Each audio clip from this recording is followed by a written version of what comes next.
Alors oui, et on voit bien la tendance, c'est aujourd'hui la transformation digitale, c'est celle de l'entreprise. L'entreprise, elle est portée par tous ses collaborateurs.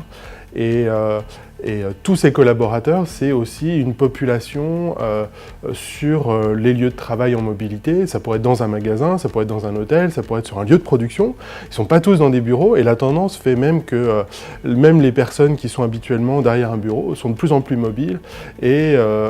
Donc la transformation digitale, c'est pour tous. Il n'y a pas de...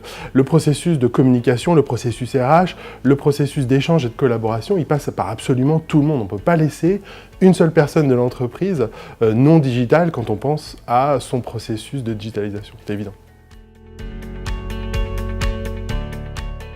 Alors nous on l'a fait par exemple dans le groupe ADO, qui est un grand groupe français qui détient les marques comme Leroy Merlin, Bricoman, Zodio.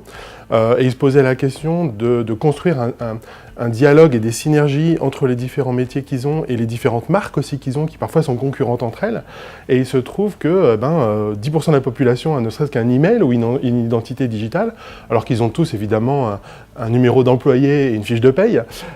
Et donc ils voulaient équiper ces gens-là d'une manière moderne, de pouvoir collaborer entre eux et de communiquer à la fois du groupe vers les marques entre eux dans les magasins et ainsi de suite, sans forcément passer par la case email, c'est-à-dire passer de rien et commencer par un email en 2015 ou en 2016, ça paraît extrêmement étrange.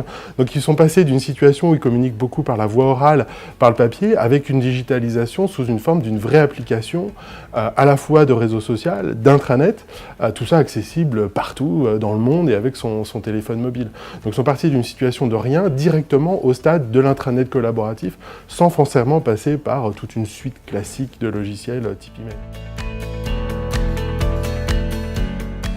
Alors ça, pour le coup, c'est, on va dire, la question difficile, c'est-à-dire qu'il n'y a pas de réponse magique, il n'y a pas une méthode qui va fonctionner pour toutes les entreprises. Souvent, nous, dans notre métier, on essaie de se concentrer sur, justement, le métier que fait l'entreprise. Donc on va avoir une réponse différente si on cherche à digitaliser tous les collaborateurs dans une banque, par exemple, une banque de détail, ou une chaîne d'hôtellerie, ou un distributeur de matériel. À chaque fois, il va y avoir des choses qui sont spécifiques. Et la recette, finalement, est toujours un peu la même, c'est-à-dire qu'il faut que le collaborateur, il ne faut pas qu'il se sente épié, il ne faut pas juste que ce soit cool, sexy, moderne, il faut que ça ait un sens pour lui.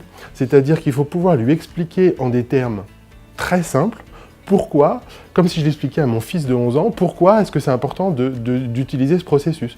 Donc voilà, si on prend l'exemple, encore une fois, d'ADO ou Leroy Merlin, on a chez Kiabi aussi une chaîne connue en France de vêtements. Eux, ils ont expliqué en disant, voilà, la manière de mettre en place les produits en magasin, ce qu'ils appellent le merchandising, voilà l'application qui te permet à la fois de vérifier si le placement de tes produits en magasin est bien le bon par rapport à ce que veut la Corp, et aussi partager ce que tu as fait si tu en es fier. En magasin, tu es fier de ce que tu as fait, partage-le. Ils n'expliquent pas ça comme un réseau social ou comme un processus de digitalisation. Ils disent ton boulot, c'est de vendre des produits, et voilà une nouvelle manière très efficace de vendre mieux nos produits en utilisant des principes collaboratifs et des principes de réseau social d'entreprise.